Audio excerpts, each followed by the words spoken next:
Donc, pour commencer, comme je disais, on va parler de la foi en action. C'est un très bon témoignage. Je vais m'appuyer là-dessus pour nous exhorter encore. En fonction de ton niveau de connaissance de Dieu. Pourquoi j'ai ajouté cette partie-là?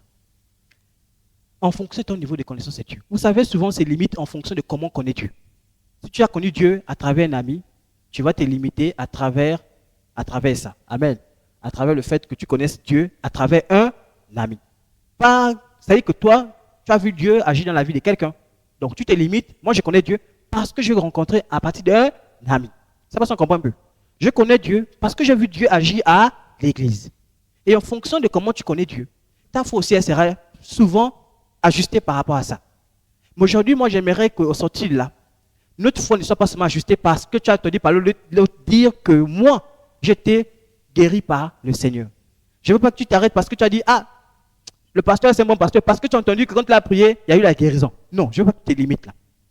Mais moi, je veux que tu arrives à connaître Dieu parce que tu l'as rencontré toi-même. Et c'est l'enseignement, le but d'aujourd'hui, c'est ça en fait. Au sortir de là, par toi-même, tu fasses les rencontres avec le Seigneur. Et il y a tellement de textes dans la parole de Dieu qui dit que Dieu est disponible pour tout le monde. Le problème, c'est qu'est-ce que tu le cherches? Est-ce que tu veux le rencontrer? Amen. Je vous assure, l'état où je suis, la connaissance que j'ai de Dieu, je vous assure, je ne peux pas vous mentir, je ne peux plus tomber dans le péché. Parce que le niveau de connaissance que j'ai pour Dieu ne me permet pas. Ce que je connais de Dieu ne peut pas me permettre d'aller tomber encore dans le péché. C'est-à-dire que j'ai horreur du péché parce que je connais tellement Dieu. Mais si toi tu connais Dieu un peu comme ça, tu verras qu'il y a des chrétiens qui viennent à l'église, qui ont connu le Seigneur, mais après retombent dans le péché. Parfois ils doutent, parfois ils sont en train de tourner en rond. Pourquoi? Parce qu'en fait ils ne connaissent pas le Dieu qui prie. Ils ne le connaissent pas. Ils ne l'ont jamais rencontré. Et donc, c'est le texte de base, c'est ce texte-là. Bon, ça c'est une église mature qui s'investit pour l'avancement du royaume de Dieu. Amen. Hébreux 11 au verset 6. La Bible dit, or sans la foi, il est impossible de lui être agréable, car il faut que celui qui se rapproche de Dieu croit que Dieu existe. Donc, lorsque tu pars prier, la condition c'est quoi? Il faut d'abord que tu crois que Dieu existe. Si tu ne crois pas qu'il existe, si tu crois que bon, c'est quelqu'un qui m'a raconté de Dieu, on m'a parlé de Dieu, tu te limites à ce qu'on t'a parlé de Dieu, en fait, tu ne crois pas que Dieu existe. Et donc, ça veut dire que ta foi, elle a un problème. C'est pas ça qu'on comprend un peu. Voilà pourquoi vous allez voir les personnes, justement, quand leur limite, ils ne connaissent pas, ils ne croient pas que Dieu existe, vous allez voir leur foi, aujourd'hui ils viennent comme ils veulent, demain ils partent, ils font comme ils veulent. Parce que dans leur existence, Dieu n'existe pas. Et là, on ajoute aussi, qui est le rémunérateur de ceux qui le cherchent. Le rémunérateur, ça veut dire quoi? Quelqu'un qui vient, qui intervient pour toi, qui est là pour t'aider, qui est là pour, quand tu as un souci, c'est lui qui vient. Lorsque tu marches en sachant que Dieu là, il croit et qu'il peut venir m'aider, parce qu'il y a deux parties. Amen. Je crois et en même temps, il peut venir m'aider. Ces deux parties sont vraiment très importantes. Parce qu'il ne suffit pas seulement de croire. Lorsque tu arrêtes seulement à croire, voilà pourquoi on va dire la foi sans les œuvres est morte. En fait, quand j'ai la foi en Dieu, ben, il faut qu'en fait, je démontre ça par ma manière de me comporter. C'est-à-dire quand je persévère à l'église, je persévère pourquoi? Parce que je crois en Dieu et je manifeste ça en persévérant à venir à l'église. Mais il y a d'autres qui vont voir, dès qu'il y a un petit rhume qui arrive, j'ai le rhume, je m'assois à la maison. Pourquoi? Parce qu'en fait, ils ne connaissent pas exactement le Dieu qu'ils prient. D'autres, quand ils voient le Dieu qui prie, ils vont se déplacer, ils vont dire non, je dois aller à l'église. Et je crois qu'en allant à l'église, Dieu va me guérir. Vous voyez un peu? Parfois, il y a des moments, hein, je vous assure, hein, quand tu viens enseigner ici, tu te sens tu es tellement épuisé.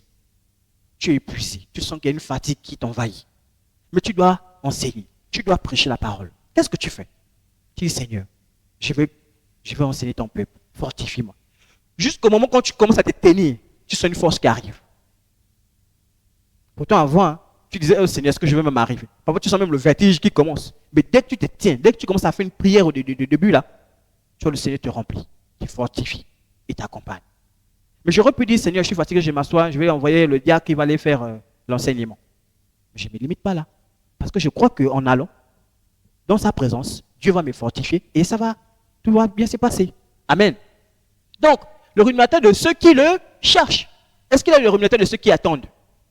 Ceux qui le cherchent. Ça dit que si tu cherches Dieu, il va se présenter, il va t'aider. Voilà quand tu es dans un souci, même quand tu as la joie, parce que souvent, on cherche Dieu que lorsqu'on est dans les problèmes. Lorsqu'on est dans la joie, on oublie Dieu. On oublie Dieu à un moment donné. Mais c'est lorsqu'on a les soucis, on commence à prier. Ça dit que Tu as un jeune naturel qui s'installe. L'appétit disparaît. Tu imagines quand tu as un problème, l'appétit disparaît seul. Tu n'as plus besoin de jeûner. L'appétit est parti. Donc c'est là que tu commences à prier. Oh Seigneur, oh Seigneur. Mais quand tu es dans la joie, ta prière, celle qui était à 1 heure, vient maintenant à 10 minutes. Vient maintenant à 5 minutes. Pourquoi? Parce qu'en ce moment, tu te dis que tu es dans la joie et c'est bon. Ça, c'est limite là. Non. Et c'est aussi une exhortation pour donner. Quand on prie le Seigneur, pas seulement dans les mauvais moments. En fait, on prie même le Seigneur plus dans les bons moments. Pour que lorsque les mauvais moments arrivent, on est solide. Ça peut s'en comprendre un peu. C'est-à-dire, dans les bons moments, je suis en joie, je sers le Seigneur, je prie, je passe le temps à jeûner. Lorsque les difficultés vont venir, tout ce que tu as fait là, en fait, c'est comme si tu avais sémé, et quand ça arrive maintenant, tu récoltes simplement. Voilà pourquoi la foi que Dieu veut que nous ayons, c'est une foi où on demande par notre attitude, par notre comportement. Je suis venu à l'église, je n'ai rien fait. Je vous ai dit qu'ici, quand j'avais, par exemple, on parlait de baptême en langue, j'avais une difficulté. Mais je ne me suis pas arrêté là. Je continue toujours à espérer qu'un jour, ça viendra. Et ça commençait les songes. Les songes. J'ai dit, ah Seigneur, c'est comme moi, mon ballon en langue, c'est vraiment des songes.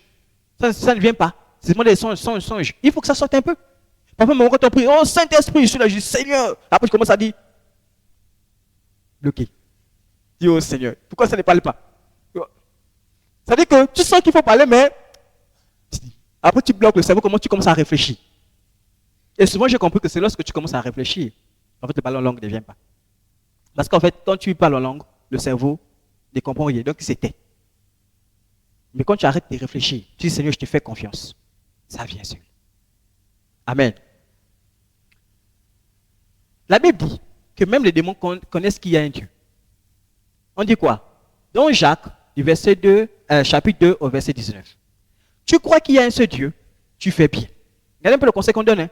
Tu crois qu'il y a un seul Dieu, la Bible dit, tu fais bien. C'est très bien. On ajoute quelque chose. Les démons le croient aussi. Qu'est-ce qui se passe? Ils tremblent. Ils tremblent. Ça dit que même les démons qu'on nous dit là, ils ont peur de Dieu. Ah, pour votre raison, toi, tu ne crois pas que Dieu existe. Eux, ils savent que Dieu existe, ils ont peur de Dieu. Mais toi, on te dit que Dieu existe. Tu es comme quelqu'un qui veut vivre sa vie comme il veut. Vraiment, pour lui, c'est comme si Dieu n'existait pas, quoi.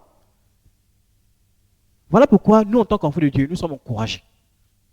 Parce qu'aujourd'hui, on va en parler. Il y a des chrétiens qui croient que Dieu existe seulement à l'église. C'est-à-dire quand je rentre à l'église, c'est là où Dieu est. C'est-à-dire que là, Dieu est présent. Quand je suis avec les frères, Dieu est présent. Puisque la parole de Dieu dit que là où 2 ou 3 sont assemblés ensemble, non, il est présent. Donc là où je suis seul, il n'est pas prié. C'est ça. Qui a dit ça? La Bible dit que mon corps est le temple du Saint. Donc si le temple du Saint-Esprit, ça dit que là où je suis à la maison, il est avec moi. Lorsque je suis seul, il est avec moi. Mais est-ce que tu le crois? C'est la question. Est-ce que tu crois que lorsque tu es seul, Dieu est avec toi?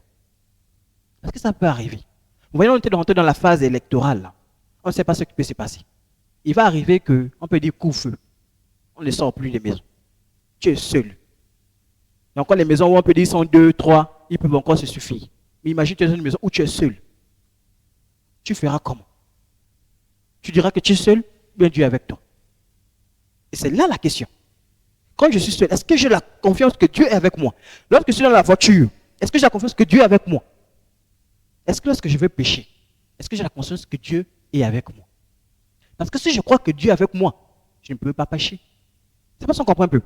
Je ne peux pas me permettre de pécher parce que c'est que Dieu est avec moi. Et je crois qu'il existe. Je crois que quand je marche, si je fais quelque chose de mauvais, il ne sera pas d'accord. Moi, quand je disais la dernière fois, quand on vient, on se retrouve, réunion de prière. Seigneur, prions pour que Dieu nous pardonne de nos péchés. Ce n'est pas pour dire que nous sommes des enfants de Dieu qui passons le temps à pécher. Hein. Non, ce n'est pas ce que ça veut dire. Hein. Le fait par exemple, de ne pas avoir prêché la parole à quelqu'un, c'est comme si tu refusais d'obéir à Dieu. Ça peut se comprendre un peu. Donc tu peux demander pardon à Dieu. Ah Seigneur, la journée, je n'ai même pas parlé de toi à quelqu'un. Je demande pardon pour ça. Ça peut se comprendre un peu. Mais si toi, quand tu demandes pardon là, c'est parce que tu as combien péché. Fornication. Tu as insulté. Frère, assois-toi et revois ça. Ne continue pas comme ça. Parce qu'il ne faut pas que ça devienne comme un slogan. Bon, on va demander pardon à Dieu. Il peut arriver, on ne demande pas pardon. Il peut arriver. On vient seulement dire, Seigneur, merci pour la journée. Seigneur, nous sommes contents de te retrouver. Mais quand on demande pardon, c'est parce que même parfois, est-ce qu'on se dit, bon, là, nous sommes là tous ensemble, on espère que tout le monde n'a rien fait. Mais comme on veut être en communion avec le Saint-Esprit, on est obligé de dire quand même, bon, demandons quand même pardon. Parce qu'on ne veut pas être que le Saint-Esprit se sente mal, parce qu'il y a d'autres qui sont dans le péché, qui sont là, après ils sont dans les culpabilisations, tout, ainsi de suite. Amen. Donc vraiment, c'est très important, frères et sœurs en Christ. Les démons croient que Dieu existe. Ils tremblent. Ma plus forte raison, nous, en tant qu'enfants de Dieu. Mais c'est nous qui jouons toujours les plus forts. C'est nous qui disons que bon, ça ne sert à rien. Moi, je peux faire ce que je veux. Et c'est comme ça le païen. Le païen, pour lui, Dieu n'existe pas. Pour lui, il connaît que la religion. Lui, il ne connaît que la religion. Il ne connaît pas Dieu. La religion qui dit, bon, tu as donné les principes. Tu dois faire ça le matin, tu dois faire ça le soir, tu dois faire ça à midi, tu dois faire ça, ainsi de suite. C'est ce qu'il lui connaît. Ça, c'est le religieux. Le chrétien, l'enfant de Dieu, lui, il marche en sachant que Dieu est avec lui. Voilà pourquoi on dit, en fait, ce n'est pas l'homme qui nous guide, en fait. Dieu a mis simplement des hommes pour orienter, pour faire la discipline. C'est pas ça qu'on comprend un peu. Mais Dieu parle maintenant à travers tout le monde. Voilà pourquoi il ne faut pas qu'on se limite seulement à l'homme de Dieu. Il faut que nous aussi nous soyons capables de dire, ah, mon frère, ma soeur est malade, je pars, je prie. Parce que je crois que celui qui est en moi est plus fort que celui qui est dans le monde. Et que j'ai reçu cette grâce de prier pour les malades seront guéris. Mais si tu limites seulement que c'est le pasteur, c'est le pasteur, c'est le pasteur. Maintenant, il y a d'autres qui ont des grâces. C'est-à-dire qu'il y a d'autres qui ont reçu ce don, des guérisons, d'autres qui ont reçu d'autres dons, ainsi de suite. C'est-à-dire que ce n'est pas facile. Parce qu'il y a des gens, quand ils ont reçu le don des guérisons, c'est-à-dire que c'est les gens chez qui tu perçois ça facilement, la guérison, c'est opéré. Mais il y a d'autres, quand tu reçois, ils ont reçu le don de connaissance, de paroles de connaissance. C'est comme lui, il parle avec toi là. Dès qu'il dit une phrase, tu sens que là c'est pour toi. Tu ne discutes même pas. Tu prends la phrase, tu dis ça c'est pour moi qu'on a donné. Si tu as comme le péché, tu sens que la phrase te touche. Toi là, c'est toi, hein, c'est toi, c'est toi, c'est toi. Tout de suite tu te reconnais. Voilà pourquoi aussi j'encourage aussi l'église. Vous savez, à chaque fois que je viens à l'église, je me dis je dois progresser. Je vous ai dit, l'enfant de Dieu ne fait que progresser chaque jour. Il ne faut pas que tu arrives à l'église et tu restes le même. Non. Parce que la Bible est claire avec ça. Personne n'est venu dans la présence de Dieu et retenu le même. Non. Lorsqu'on donne ces gens d'enseignement sur la foi, c'est pour que plus tard, quand tu marches, tu manifestes cette foi. C'est pas ça qu'on comprend un peu. Mais si on fait ces enseignements-là, lorsque il y a, je sais pas, quelque chose, comme disait maman Laure, elle a commencé un peu à, mais après elle a récupéré, elle a dit non, je mets la foi. Elle a dit non, je mets la foi. Mais je sentais que maman Laure était, même Dieu me disait, il faut interpeller maman Laure, il faut conseiller. Et je crois le jour-là, je dis ça de manière publique. Je n'ai pas dit ça de manière privée. J'ai dit, moi je suis venu à l'église, pendant que je crois que c'est maman Eblem qui prêchait, et je suis venu aux annonces, j'ai dit ça de manière publique pour encourager l'église. Amen. La vie éternelle est liée à la connaissance du vrai Dieu. La Bible dit dans Jean 17, verset 3, « Or la vie éternelle, c'est qu'ils te connaissent. » Est-ce que c'est faux? Regardez un peu. Si tu ne connais pas Dieu, donc tu ne connais pas la vie éternelle. On est d'accord? Parce que tu ne peux pas connaître Dieu. En fait, c'est parce que si tu connais Dieu, tu connais qu'il y a la vie éternelle. Ça peut s'en voir un peu. Donc le fait de connaître que j'ai la vie éternelle, c'est parce que je connais Dieu. Parce que ceux qui ne connaissent pas Dieu, eux, c'est l'enfer qui les attend. Hein. La Bible dit encore, toi, le seul vrai Dieu, et celui que tu as envoyé, Jésus-Christ. Beaucoup de gens connaissent Dieu, mais ne connaissent pas Jésus. Parce que Dieu, comme on dit aujourd'hui, Dieu, c'est un nom commun. Tout le monde peut s'appeler Dieu. Et vous imaginez les démons, ils aiment ça, être vénérés. Quand tu les appelles Dieu, oh, j'ai un Dieu de ceci. Vous allez comprendre tellement les choses. On en viendra. Amen. Et parfois, on donne le titre de Dieu à n'importe qui. C'est-à-dire le titre de Dieu dans notre maison. Parfois même c'est nous-mêmes. On se voit maintenant comme un Dieu. Il faut faire très attention. Quand tu te vois comme un Dieu, Dieu peut même te dire, bon, je te laisse d'abord voir. Il te laisse d'abord comme ça. Tu vois comme les démons vont te matraquer. Tout. Parce qu'il a enlevé sa main. Puisque tu es un Dieu, tu te dis que tu te suffis à toi-même. Tu te dis que non, tu n'as pas besoin des autres. Dieu te laisse. Et c'est comme ça que tu vois certains, même dans les ministères, quand il abandonne à lui-même, ça dit que personne de l'église t'accompagne. Vous imaginez un peu la technique, comment on a été les faire là? Si il y a une seule personne, vous imaginez la difficulté. Tu dois prêcher, tu dois faire la technique, tu dois prêcher, tu dois venir régler c'est pas, s'il y avait encore les caméras, tu dois venir tourner. Parce que tu es seul. Voilà pourquoi il est important de faire confiance à son prochain. Amen. La même manière aussi dans les couples. La Bible nous encourage à être, à être en accord avec les autres. C'est-à-dire, dans ton couple, le mari et la femme doivent s'entendre. C'est une complémentarité, hein? C'est-à-dire entre l'homme et la femme. C'est complémentaire. Et ça, je l'ai réalisé lorsque je me suis marié. C'est-à-dire qu'au début, il y a des choses que je pouvais faire seul. Quand j'étais seul, j'arrivais. Mais lorsque je me suis marié avec Monica, il y a des choses que je ne fais plus. Parce qu'elle est venue m'aider, me supplier à ce niveau-là. Il y a des choses qu'elle aussi ne fait plus. Parce que moi, à un niveau, je supplie. Ça me comprend un peu. Et c'est comme ça qu'on collabore ensemble. Amen. Donc, le fait de connaître Dieu, en fait, c'est comme si tu avais la vie éternelle. Jésus-Christ, tu as la vie éternelle. Donc, si tu ne connais pas Dieu, ça ne sert à rien. Voilà pourquoi il est important, en tant qu'enfant de Dieu, d'avoir une connaissance de Dieu. Chercher le Seigneur, à rencontrer le Seigneur. Mais tu connais le Seigneur comment? En passant à méditer la parole de Dieu. Tu ne médites pas la parole de Dieu. Les enseignements, tu ne cherches pas à mettre en pratique. Comment veux-tu connaître Dieu? Je vous ai dit que moi, au début, quand j'ai commencé à chercher le Seigneur, c'était avec Monica. Quand elle a commencé à prier, je dis, attends, mais elle rencontre Dieu tous les jours. Moi-même, une seule fois, zéro. Comment? Et tous les jours, dès qu'elle commence à prier, oh, Dieu est là. Quand elle me raconte, oh non, j'ai senti qu'il y avait quelqu'un dans la chambre. Je dis, comment ça? J'ai dit, bon, c'est en Christ. Donne-moi un peu le secret. Tu fais comment? Parce que j'ai dit, non, moi, quand je prie, je ne vois pas Dieu. Toi, tu pries, tu vois Dieu. Peut-être que j'ai fait mal quelque chose. Aide-moi. Ça me semble comprendre un peu. Mais j'ai commencé à chercher Dieu. Et je sais que Dieu, quand il regarde, il dit, lui, il est, vraiment. Donc, tu me cherches déjà. Avant, tu faisais le malin. Donc, tu me cherches déjà. Frères et sœurs en Christ, l'orgueil, là, ne nous aidera absolument à rien. Ça ne nous aidera absolument à rien. Lorsque tu fais l'orgueil avec Dieu, il va te laisser, tu vas poireauter, tourner. Voilà pourquoi avec Dieu, quand tu viens vers Dieu, il faut être humble. Je ne sais pas, Seigneur, j'ai envie de te rencontrer. Je vous assure que je vous ai tapé des prières. Je rentre dans la chambre. À un moment, j'ai dit, bon, peut-être que parce que j'ai pris 10 minutes, 5 minutes, bon, je vais essayer d'augmenter le temps. Je suis monté maintenant à 30 minutes. Après, j'ai dit, bon, 30 minutes, ce n'est pas suffisant. 1 heure. Et c'est comme ça que Dieu est venu me voir. Dieu est venu me visiter. Et j'ai vu Dieu. J'ai vu sa gloire. J'ai compris que sa gloire, là, tu ne peux pas voir Dieu. Quand il arrive, c'est seulement la lumière que tu aperçois. Ouh. Tu ne peux pas le voir. Tu ne peux pas. Mais j'ai vu la gloire de Dieu arriver. Ouh, j'ai dit au Seigneur. Quand je me suis réveillé, j'étais tellement heureux. J'ai dit au Seigneur. J'ai appelé Papa Idriss. Mais j'étais content. Parfois, même quand j'ai vu ça, je me suis dit, oh, le ballon long arrive déjà. Ah, là, le ballon long. J'ai commencé à dire, c'est le ballon long. Et non, c'est pas son dit. Je dis, la même attitude là, bloquée. Bon, prochainement. Mais j'ai tellement aspiré à rencontrer Dieu que je l'ai rencontré. Et je vous assure que depuis cette rencontre-là, les choses ont changé. Vous voyez maintenant, la manière de prêcher la parole a changé. La manière de chercher à évangéliser. Avant, je boudais, je refusais, je réfléchissais trop. Mais lorsque je vis, dès que j'ai l'occasion, moi je ne te rate pas.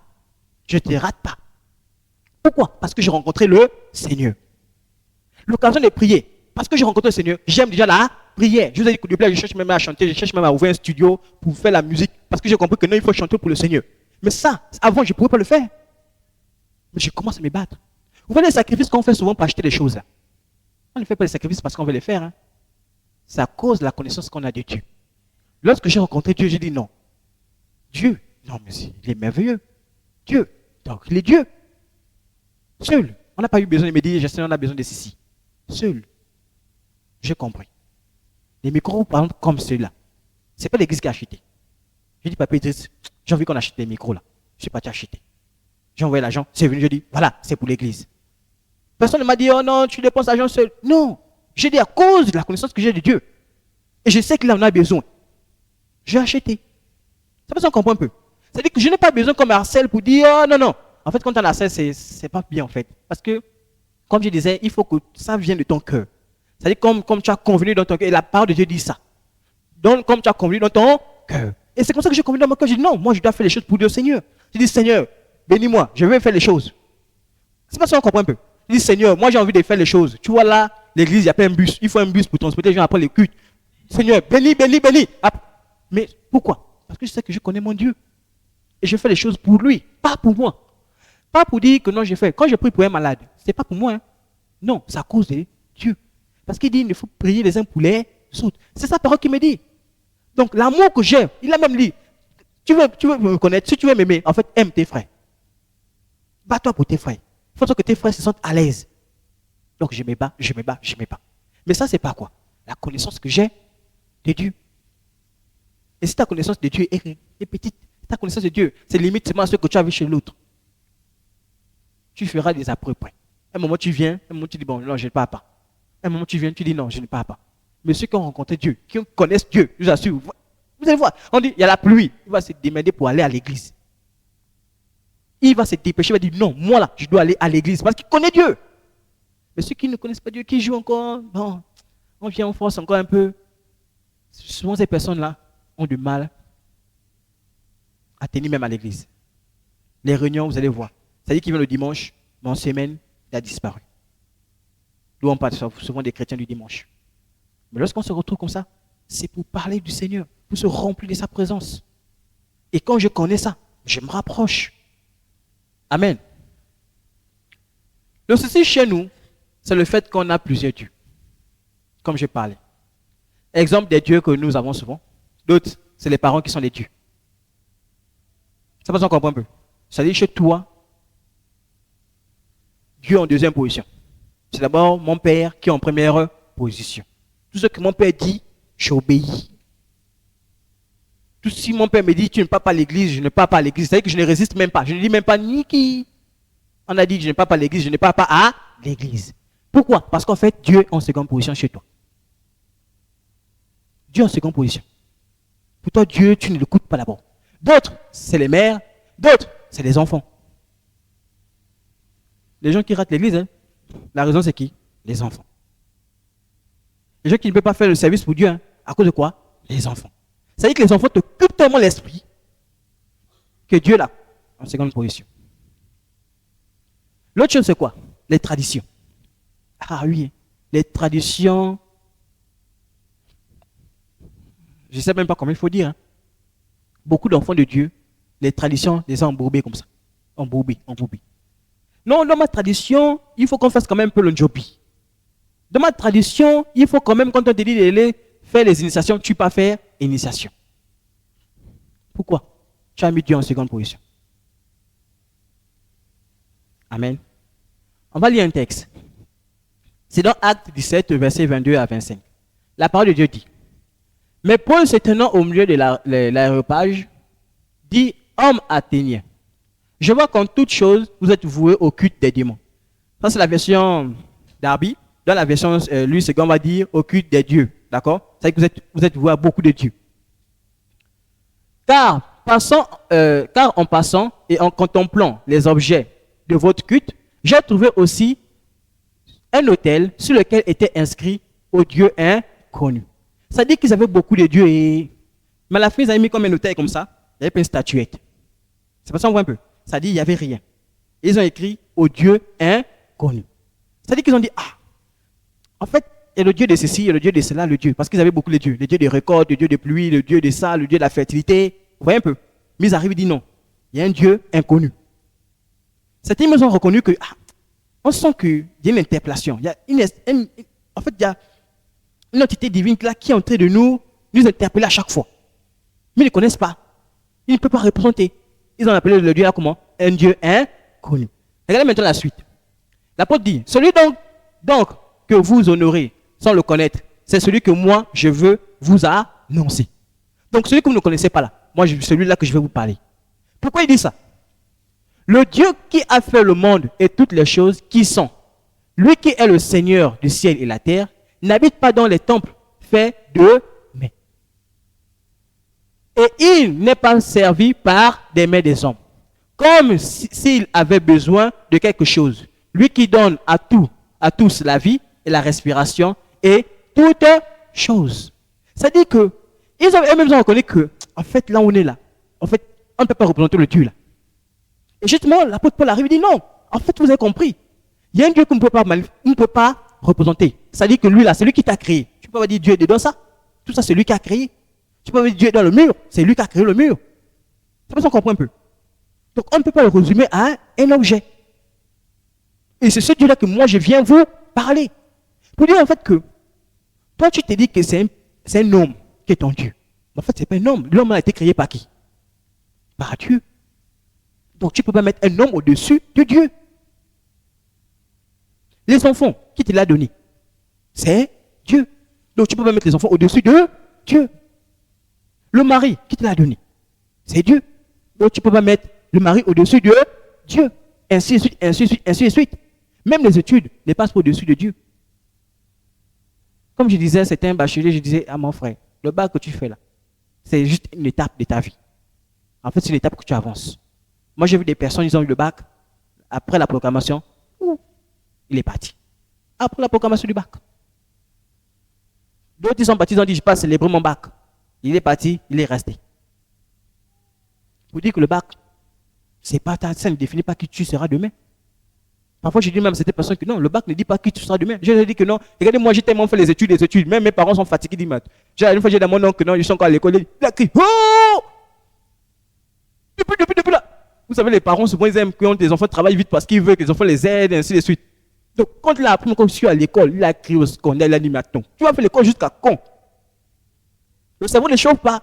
Mais, je dis, c'est à cause du travail là qu'on fait l'école beaucoup. C'est pas de ma faute. Moi, j'avais déjà arrêté. Même la décision d'aller retourner à l'école des mines. Oh, j'ai c'était une bagarre. J'ai dit, je vais encore les retourner. Je donne les enfants les devoirs. Je vais retourner les devoirs. Parfois, même quand tu fais les devoirs, tu te sens jeté même quoi. Parce que tu dis aux enfants, travaille. Donc, toi-même, tu ne travailles pas, tu dis, oh Seigneur. J'ai des enfants, travaille. Moi-même, je suis coincé déjà. Oui, vous savez, nous, les parents, on est chefs pour motiver les enfants. Hein. Mais quand tu es devant maintenant toi-même le problème, tu te dis, oh, donc les enfants là souffrent comme ça là. Ah, c'est dur. Ah. Mais c'était ça. Amen. Donc, n'élevons pas les choses au-dessus de Dieu. N'élevons pas le temps au-dessus de Dieu. Non. Ne dis pas, pour le moment ça ne va pas, demain ça ira. Non. Dis, pour le moment ça ne va pas, mais Dieu fera en sorte que ça ira. Amen. Parce qu'il veillera sur moi. Mais si on est des enfants de Dieu, qui mettons toujours Dieu en seconde position, nos problèmes en seconde position, et je vais vous donner un témoignage. Je vous ai dit que lorsque j'ai commencé à dire je veux me marier, on rentre dans la chasse avec la sœur en Christ. Frères et sœurs en Christ, en vérité. Si je n'avais pas mis Dieu en première place, vous pensez que j'ai fait la chasse là? Non, je n'ai pas fait cette chasse. Impossible. C'est parce que j'ai mis Dieu en première position que j'ai commencé à dire, ok. Même le mariage, je ne pouvais pas imaginer. Attends, tu vas commencer à penser au mariage comment? Tu n'as pas de l'argent, tu n'as pas un travail où tu peux dire que non, tu vas subvenir à tes besoins. Il n'y a rien. Tu commences au mariage. Comment? Nous, dans le monde même, nos parents nous disent, tu ne travailles pas encore, tu cherches encore, attends d'abord, calme-toi. Ça, c'est le raisonnement de le monde. Mais comme je connais Dieu, je dis non, Seigneur, je te connais d'aujourd'hui. Avant, je faisais parce que je ne te connaissais pas. Maintenant, je te connais. Et comme je te connais, c'est que ça, ce n'est pas bien pour toi. Et je sais aussi que comme tu m'as dit de rester comme ça, tu vas tout faire pour que ça arrive. Je connais mon Dieu. Et qu'est-ce qui s'est passé? Je me suis marié avec le peu que j'avais. Le mariage s'est bien passé. Zéro dette. Tout bien passé. Les parents, on n'est pas sortis avec des disputes, zéro. On s'est mariés, on est heureux aujourd'hui. Et jusqu'à présent, j'ai fait que faire confiance au Seigneur. Je ne travaille pas, je suis encore étudiant. Je ne sais pas si vous comprenez encore. Mais on est dans une maison. On paye tout dans la maison. On paye la nourriture. Je suis encore élève. Mais on vit. C'est la grâce de qui? De Dieu. Pourquoi? Parce que je connais mon Dieu. Quelqu'un va dire, il me dit, je sais quand je suis arrivé à chaque fois au travail, les gens me posent la question. Combien d'étudiants est déjà marié? Tu es étudiant encore, tu es déjà marié. Et tu as même la maison. Je dis, oui. Pourquoi? Je connais mon Dieu. Et je lui fais confiance. Donc ton niveau de connaissance de Dieu déterminera où ira ta foi. Et où tu vas la placer. Les enfants de Dieu qui sont limités, hein, ils sont limités. Tant que je ne vois pas ça, Dieu là, je ne connais pas. Dieu, il faut que je puisse voir d'abord. Et c'est l'erreur. Parfois avec Dieu, c'est l'aveuglement. Tu ne sais pas où il t'emmène, mais tu fais confiance. Abraham, lorsqu'il est sorti de chez ses parents, la Bible dit hein, qu'Abraham, Dieu a seulement dit pars, mais il ne sait pas où il part. Dieu a seulement dit pars. Et ça va vous arriver. Hein. Je suis peut-être que c'est même arrivé, peut-être que vous avez peut-être boudé. Dieu te dit fais ça. Tu ne sais pas pourquoi Dieu te dit fais. Mais Dieu te dit fais. Mais seulement il faut être sensible à la parole de Dieu. Sensible à ce que Dieu te dit. Souvent on manque de sensibilité. C'est-à-dire que Dieu t'interpelle, tu te dis que c'est toi qui penses. Ah oui, hein, plusieurs fois ça m'est déjà arrivé. Que je sentais que Dieu m'interpelle, je pensais que c'est moi qui pensais. C'est après que je me rends compte qu'en fait, c'est pas moi qui pensais, c'est Dieu qui m'a dit de dire la pensée là. Parfois même quand tu viens me prêcher, tu as une pensée qui vient dire, tu dis, ah, pourquoi la pensée là arrive? Mais tu sens que tu dois dire la pensée là. Et quand tu dis, parfois tu peux même te dire que c'est toi. C'est après même quand tu as pris, après quand tu as même fini la prédication, tu t'assois, tu te rends compte qu'il y a quelque chose que j'ai dit là, je n'avais pas prévu de dire ça. J'ai dit ça. Pourquoi? Je ne sais pas. Mais c'est Dieu qui a permis que je dise ça. Voilà pourquoi vous allez voir souvent les enseignements. On commence là, on va arriver, on va toucher un point. Autre. Parce que quoi? On se laisse quitter par le Seigneur. Et on le fait confiance. Maintenant, parfois, on peut se tromper. On dit, Seigneur, peut-être que je me suis trompé. Voilà pourquoi il faut aussi avoir la sagesse. Amen. Voilà, c'est la sagesse que Dieu nous donne aussi. On n'est pas n'importe comment. Quand tu as une pensée, pose d'abord la question, est-ce que ça vient de Dieu ou bien c'est... J'examine d'abord. Parce que si ça vient de Dieu, j'examine à travers la parole de Dieu. Voilà pourquoi on examine nos pensées. Est-ce que Dieu est d'accord dans sa parole? Est-ce que ça c'est d'accord? Est-ce que la pensée que j'ai en ce moment où j'ai le cœur là, selon la parole de Dieu, est-ce que c'est d'accord? Amen. C'est bon, on peut continuer? Crois-tu qu'il peut agir dans ta vie où tu doutes? Ça, c'est aussi une question que beaucoup des enfants de Dieu se posent. C'est-à-dire, on marche avec Dieu, mais on marche avec les doutes. Et souvent, on doute de Dieu lorsqu'on est dans une situation compliquée. C'est-à-dire, il y a des décisions à prendre, il y a des événements qui se déroulent, mais tu doutes de Dieu. Dans Marc 9, à partir du verset 22, on dit, et souvent l'Esprit l'a jeté dans le feu et dans l'eau pour le faire périr. Mais, si tu peux, quelque chose vient à notre secours, aie compassion de nous. Ça passe, on regarde un peu le langage de la personne. Ça dit qu'il est venu auprès de Jésus pour lui demander une requête parce que son enfant avait un souci. Ça dit que tout le temps les démons le maltraitaient, le jetaient à gauche, à droite. Il se rapproche auprès de Dieu, de Jésus. Il dit, Seigneur Jésus, si tu peux, voilà pourquoi j'ai mis ça en rouge.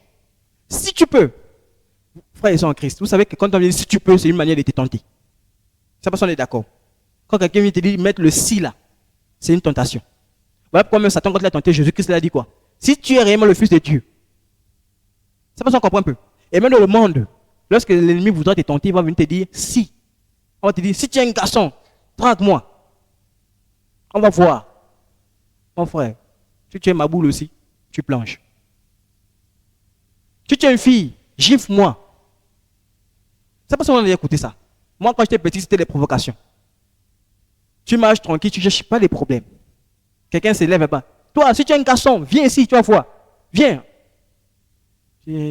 Parfois, je vous assure, hein, j'ai vu des jeunes enfants, comme ça. Ils te menacent. C'est que tu regardes, tu dis, mon Dieu, mais là, j'appuie comme ça, c'est fini.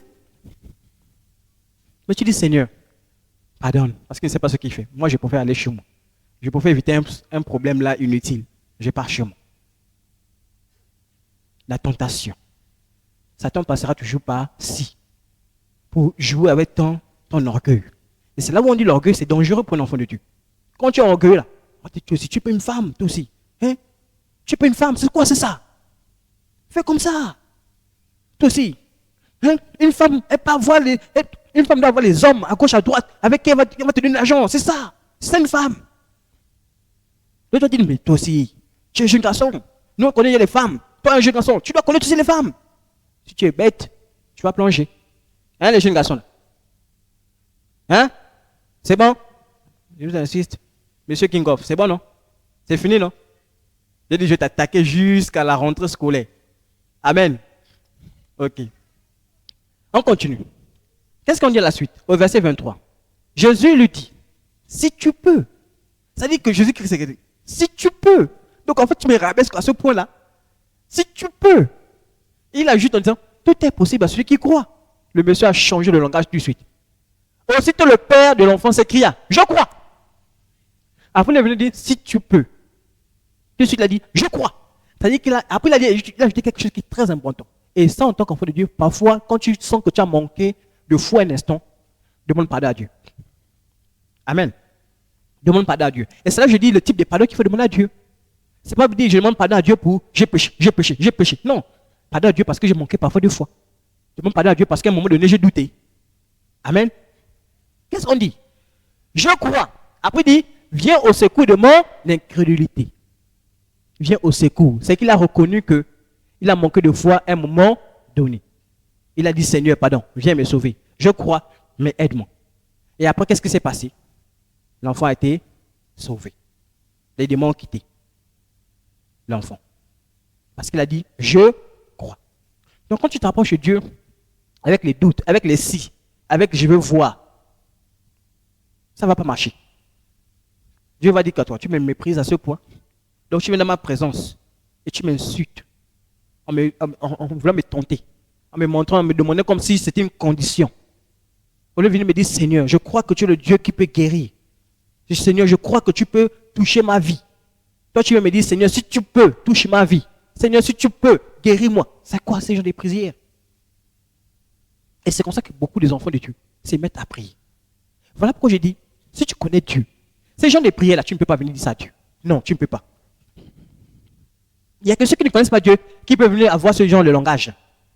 Ils vont dire, bon, la dernière fois, papa disait dans l'enseignement, il disait, cette jeune fille, quand ils ont terminé les prières, elle a dit quoi? Je savais que ça n'est pas mal. Non, bien avec les conditions. Tu viens prier Dieu avec les conditions. Donc, tu viens déjà même dans ta tête, ça ne va pas marcher. C'est fini. Dieu qui connaît tout là, lui te regarde même te dit, mais attends, toi tu es venu te moquer de moi ou quoi? Pourquoi? En fait, pourquoi la personne parle comme ça? Elle ne connaît pas Dieu. Elle n'a jamais rencontré Dieu. Bon, moi je vous assure, frère en Christ, si tu connais Dieu, ton attitude changera. Ta manière de parler changera. Ton expression, même lorsqu'il y a un souci, changera. Parce que tu connais ton Dieu.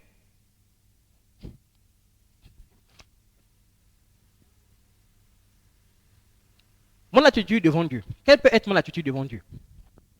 Dans Luc 5, à partir du verset 12. Jésus était dans une des villes. Et voici un homme couvert de lèpre. L'ayant vu, tomba sur sa face et lui fit cette prière. Seigneur, si tu le veux, tu peux me rendre pur. Voilà la requête de celui-là par rapport à la requête de l'autre. Ça dit qu'il sait que Dieu peut. Il dit, je sais que tu peux, mais si tu le veux, guéris-moi. Voyez un peu. Ça dit qu'il vient comme une position pour dire, Seigneur, je sais que tu peux bien me guérir. Maintenant, je suis là devant toi, pardon. Aie pitié de moi. Guéris-moi. Voyez un peu. Donc, quelle attitude quand tu viens devant Dieu? Avec arrogance, avec mépris. L'autre vient avec humilité. Il se rabaisse pour dire, Seigneur, vraiment guéris-moi. Seigneur, touche-moi. J'ai besoin que tu me remplisses. Et parfois, nos prières à nous, c'est seulement quoi? Guérison, guérison. Délivrance, délivrance. Il n'y a jamais, Seigneur, je vais garder la foi. Seigneur, permets que je garde la foi. Jamais ces prières-là. Bien ces prières, quand on les donne, c'est une minute. Nos prières, c'est beaucoup plus. Seigneur, guérison, guérison. Seigneur, besoin de besoin. Mais combien de fois tu dis, Seigneur, je vais garder la foi. Seigneur, préserve mon cœur plus que toute autre chose. Combien de fois tu dis ça? Seigneur, quand je sors de la maison là, pardon, fais en sorte que je ne tombe pas dans le péché. Seigneur, éloigne de moi les mauvaises choses. Combien de fois tu fais ce genre de prières? C'est seulement, Seigneur, protège-moi. Je vais prendre le taxi, bénir la voiture pour que ça ne fasse pas l'accident. Seigneur, mais ta foi d'abord, tu la mets où? Ceux qui connaissent Dieu pensent à leur foi. Pensent à leur relation avec leur Dieu. Quand ça ne va pas, il va crier, Seigneur, pardon, j'ai besoin que tu viennes me restaurer. Vous savez, excusez-moi, je suis un peu grippé. J'ai rencontré une jeune fille qui était venue me voir un jour. Une jeune fille, hein. Elle est venue me voir, elle m'a dit, grand Jacinel, j'ai un souci. J'ai dit, quel est ton souci? Et c'est bien, hein, quand vous êtes la lumière du monde, c'est une bonne chose.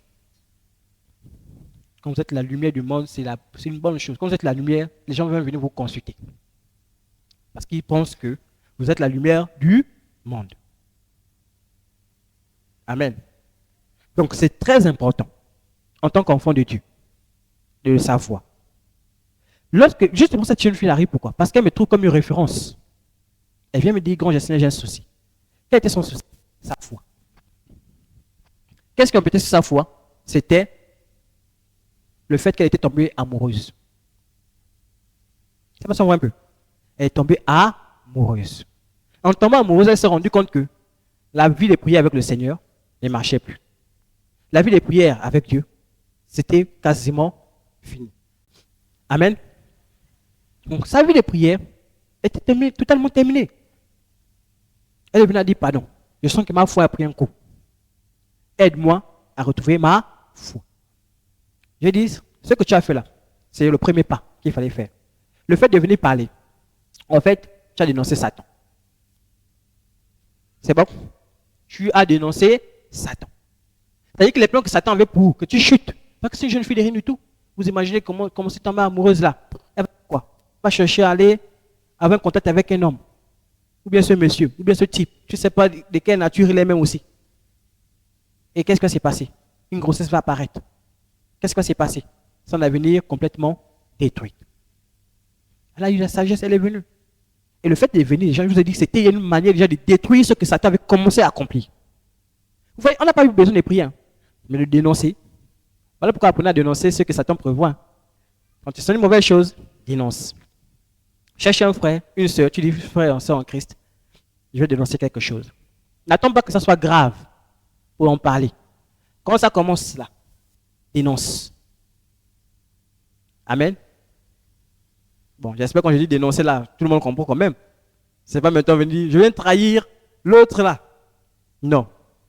Dénoncer, c'est dire quoi? Quand je viens vers un frère, je sens qu'il y a quelque chose, une mauvaise sémence qui est en train de naître. Je parle à quelqu'un. Je parle à ma femme. Je parle à mon mari. Je parle à mon pasteur. Je parle à mon responsable. J'ai un souci. Depuis un moment donné, j'aime plus voir ma femme. C'est pas son point, c'est un exemple. Ça m'est déjà arrivé. Hein? J'aime plus voir ma femme. Mais souvent, c'est à elle que je dis. Je ne sais pas pourquoi à un moment donné, tu m'énerves déjà. Ah oui, hein? Mais je sens que ça m'embête. Parce que je dis, attends, je suis avec ma femme, comment elle peut m'énerver? On est ensemble, elle m'énerve, comment? Mais si je garde ça en moi, je risque de détruire mon couple. Le but, c'est quoi? De dénoncer et dénoncer justement cette mauvaise pensée. Tu vois un frère, une soeur, tu commences à avoir la jalousie pour ce frère. Parfois même, viens même vers le frère. Tu dis, frère, je ne sais pas pourquoi depuis là j'ai la jalousie pour toi. Je ne sais pas, qu'est-ce que se passe? Pardon, prie pour moi. Vous savez, le fait d'aller vers la personne pour qui tu as la jalousie, ça t'aide même encore plus. Parce que tu es délivré. Et la jalousie là disparaît. Le frère prie pour toi, tu es restauré. Ne dis pas tu as la jalousie et tu peux dire encore à l'autre là-bas, j'ai jalouse. Non, pas même affronter direct. Tu dis, frère, je ne sais pas pourquoi. Je dis la dernière fois ici, à un moment donné, papa Patrice, je le détestais. Je dis la vérité. Ah, je vous dis la vérité. Au début de la foi, surtout quand tu m'as parlé pour la chasse, c'était chasse. Je le détestais, hein. Comme ça, hein. Même moi j'ai commencé, même Monique à un moment m'a interpellé, m'a dit, ah, c'est comment depuis là tu sens que tu vas dire un peu mal. J'ai dit, tu as un peu raison. Ça où j'ai dit, papa, il dit, ah, je sais pas, depuis là tu m'énerves. Vous voyez un peu? Et depuis là, je t'ai restauré de ça. Je le vois dire, non, c'est un papa. Je dis, non, même s'il me blâme, je sais pourquoi il me blâme, parce qu'il veut que j'avance. C'est pas ça qu'on comprend un peu. S'il me reprend, je sais qu'il me reprend parce qu'il veut que j'avance. Il ne me reprend pas parce qu'il veut me détruire. C'est à un moment où je me suis repris, je dis, attends, est-ce qu'il y a quelque chose de mal dans ce qu'il me dit? Est-ce que c'est pour moi mal? Est-ce qu'il m'a dit va voler? Est-ce qu'il m'a dit triche? Il m'a dit non, fais les choses correctement et tu vas avancer. Il dit, ah bon? Moi-même, je me suis interpellé. Et j'ai été restauré. Amen. Et donc, c'est ce qui s'est passé. Il a dit non, viens au secours de mon incrédulité. Je sais que. Donc, pour continuer, dans les difficultés, souvent on oublie Dieu. Et je vous montre un exemple. Ici, on parle de Paul et Silas. C'est une histoire qu'on connaît tous. Ils étaient dans la prison. Vous imaginez la prison, enfermé. On t'accuse, on te dit, toi, on va te juger demain. Souvent, quand on te met en prison là-bas, souvent, c'est la mort qui t'attend. Vous voyez un peu? Donc, ils sont en prison. Et en temps en prison, ils ont fait quoi? Et si vous avez vu, ils sont lamentés. Ils disent, Seigneur, pourquoi tu nous as abandonnés? Seigneur, Dieu. Non. Ils sont mis à quoi? À louer le Seigneur. À chanter pour le Seigneur. Vers le milieu de la nuit, Paul et Silas priaient et chantaient les louanges de Dieu. Et les prisonniers les entendaient. Tout à coup, il se fit un grand tremblement de terre, en sorte que les fondements de la prison furent ébranlés. Au même instant, toutes les portes s'ouvrirent et les liens de tous les prisonniers furent rompus. Amen. Qu'est-ce que ça a fait encore que la prison s'ouvre? Parce qu'ils ne sont pas lamentés. Ils ont dit, Seigneur, te fais confiance. Vous pensez que dans la prison, ils ne connaissaient pas Dieu. Ils connaissaient très bien leur Dieu. Vous avez dit, Seigneur, on te loue, on te chante. Ils ne sont même pas inquiétés de s'ils vont sortir ou ils ne vont pas sortir. Ils se sont mis à chanter. Qu'est-ce qui s'est passé? La prison seule. Souvent, on est dans les difficultés. Comme tu ne connais pas Dieu, Les difficultés vont faire quoi? T'embraser, t'étouffer, t'empêcher d'avancer. Parce que tu ne connais pas ton... Eux, ils connaissent leur Dieu. Hein. Ils savent que ça, c'est petit devant eux.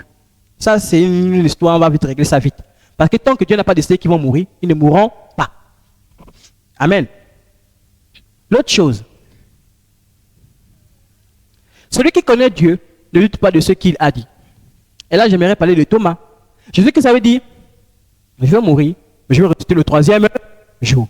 Mais Thomas, on est venu raconter au troisième jour que notre Dieu, on va lire ensemble, 8 jours après, les disciples de Jésus étaient de nouveau dans la maison. C'est-à-dire qu'ils sont venus raconter avant, ils sont venus raconter à Thomas, Thomas, on a vu le Seigneur.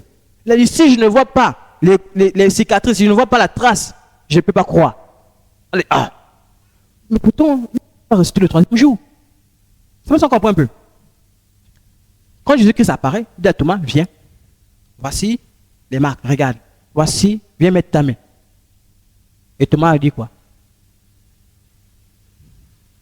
Thomas lui répondit, mon Seigneur et mon Dieu. Si vous lisez la suite, Dieu va dire, heureux ceux-là qui croient sans avoir vu. Pour dire en fait l'enfant de Dieu, la parole de Dieu est claire. Dieu t'a dit ça. Crois en cette parole. Dis à cause de sa parole, je crois. J'avance avec ça. Amen. Vous me cherchez, pour aller vers la fin, Jérémie 29, verset 13. Et là, j'aimerais nous encourager à chercher Dieu.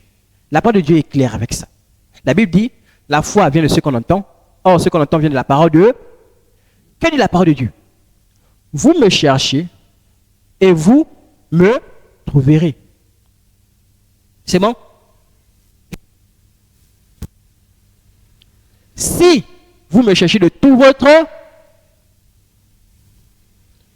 La question va se dire, mais comment chercher Dieu de tout son cœur?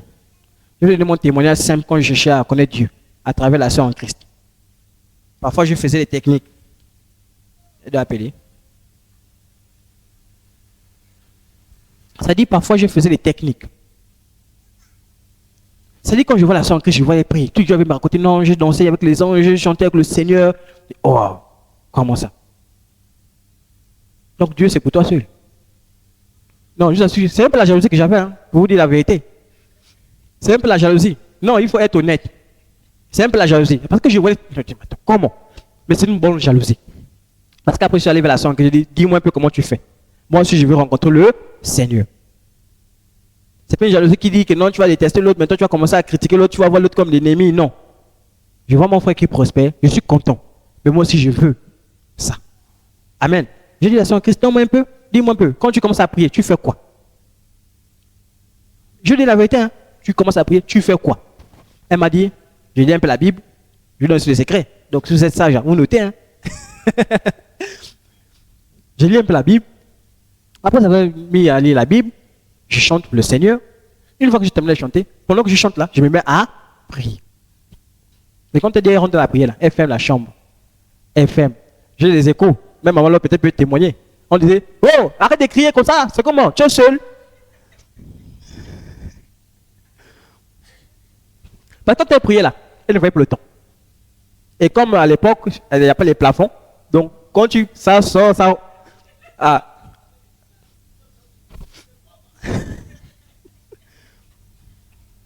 Mais tellement chercher Dieu, tellement chercher, elle a rencontré le Seigneur. Et j'ai dit, moi aussi, je rencontre le Seigneur. J'ai fait la même chose. J'ai dit, bon, je rentre dans la prière. Pas d'une manière de dire avec la chair, mais dit que je veux rencontrer le Seigneur. Amen. Je prie, je ferme. Moi, je mets la tête au sol. Seigneur, je prie. Après, le soir, je mets les louanges, je chante. Le soir, Dieu est venu. Tu m'as cherché, je suis là maintenant. Amen. Et c'est ça. Et je vous assure, c'est une joie, c'est une paix quand tu rencontres le Seigneur. Et c'est ce que j'aimerais vous aspirer à rencontrer le Seigneur. Parce que si tu connais le Dieu que moi je connais là, je ne veux plus parler. Je ne veux même plus m'inquiéter. Elle viendra ou elle ne viendra pas. On dormira tranquille, on sait que dimanche là, la sœur est là. Dimanche là, le frère est là. Parce que quoi? Mais si tu viens à l'église, parce que tu as peur qu'on t'appelle après. Frère, tu étais où? Ça va? Et tu viens à l'église à cause de ça. Tu t'es trompé. Ça dit que tu n'as pas compris pourquoi tu viens à l'église. Amen. Et c'est par là que j'aimerais terminer. Pour nous encourager. Nous sommes vraiment encouragés, frères et sœurs en Christ. La foi que nous voulons mettre en action là, si tu ne connais pas Dieu, elle ne servira à rien.